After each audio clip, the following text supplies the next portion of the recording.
isang kumpanya na kahit wala kang gagawin, I mean, wala kang hihintay, pwede kang kumita. So, na-curious po ako doon sa idea na yon. Pero hindi po ako sumali.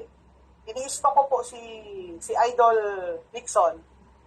Then one day, talagang si Lord kasi at that time po, naghahanap na ako ng sign na sabi ko kasi sa totoo lang, alam naman natin ang problema sa binary.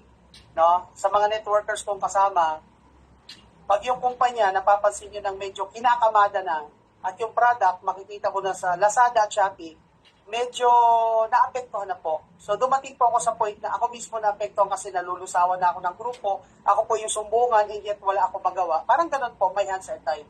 So sabi ko, Lord, give me a sign. Ayan. Then one day po, kinongratulate niya si Coach Fernan.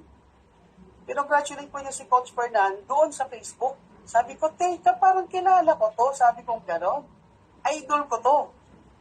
So, ang talaga nag-trigger po sa akin, bakit ko po tiningnan si Live Good was the background of our beloved 01 Coach Fernan. Kasi bakit? Kilala ko po tong tao na to, hindi po ito pumapasok sa isang kumpanya na hindi niya pinag-aaralan.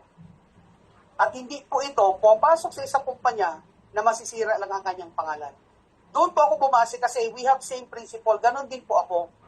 No? Siguro ngayon nyo lang po ako makikita kasi bakit? For the last couple of months, hindi po talaga ako nagpaparecognize. Kahit nag-silver na ako, nag-gold na ako, nag-bronze, hindi po ako nagpaparecognize. Nagtatago nga po ako. So ito na, to cut the story short, minessage ko po si Idol Nixon. Nag-usap po kami, sabi ko sa kanya, sige, isasali ko yung parents ko kasi gusto ko silang matulungan kung kumita. Kunwari, gano'n ang sabi ko, alibay ko. Tapos yun nga po, magtawag ako ng isip, sabi ko, kung isasali ko parents ko para sila kumita, why not pumwesto ako? Eto na po. Nung pumwesto ako, pinag-aralan ko siya kasi ang totoo po noon, naghahanap po ako ng butas. Naghahanap ako ng dahilan para hindi paniwalaan si Liquid. Kasi bakit sobrang loyal po ako sa company ko. And at the same time, naghahanap po ako ng paraan din para matulungan yung kumpanya ko dati. So tinignan ko po yung pay-in and pay-out system ni Liquid at sobrang po akong na-amaze. Grabe, napaka-flexible niya. Na kahit saang parte ng mundo, pwede mo siyang gawin. Sabi ko, grabe, sasabog to. In short, ladies and gentlemen, kakahanap ng butas, ako ang nabutasan. So, ayun lang nga po. So, inilapit ko po yun sa aking boss. Boss, may nakita akong kumpanya. Ang ganda ng kanilang sistema. Unfortunately, hindi po ako pinakinggan.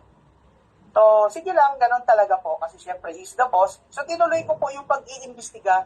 Alam the way na nag-iimbestiga ako, meron po akong isang downline doon sa dating kong kumpanya na medyo sumayad na po yung kita niya. So, sabi ko, bro, tingnan mo kaya ito.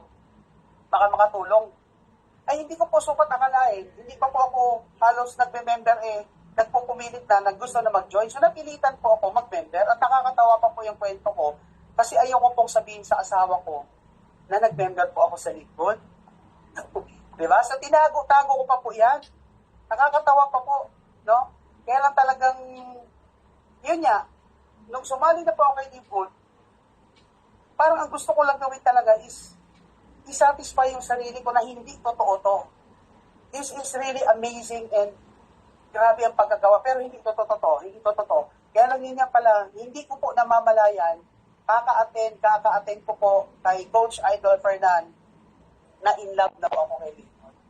So to cut the story short po, no, I joined around end of March. Right now po, nag-platinum po ako around first week naman po ng July. No, hindi ko nga po pinipilan kung ilan. Basta, sige lang, natatawa nga po si Idol Nixon kasi nagsisilver ako, hindi ko alam. Nag-gold ako, hindi ko alam. At nakakatawa po kasi until now, admittedly, hindi pa po ako nagpe-present halos.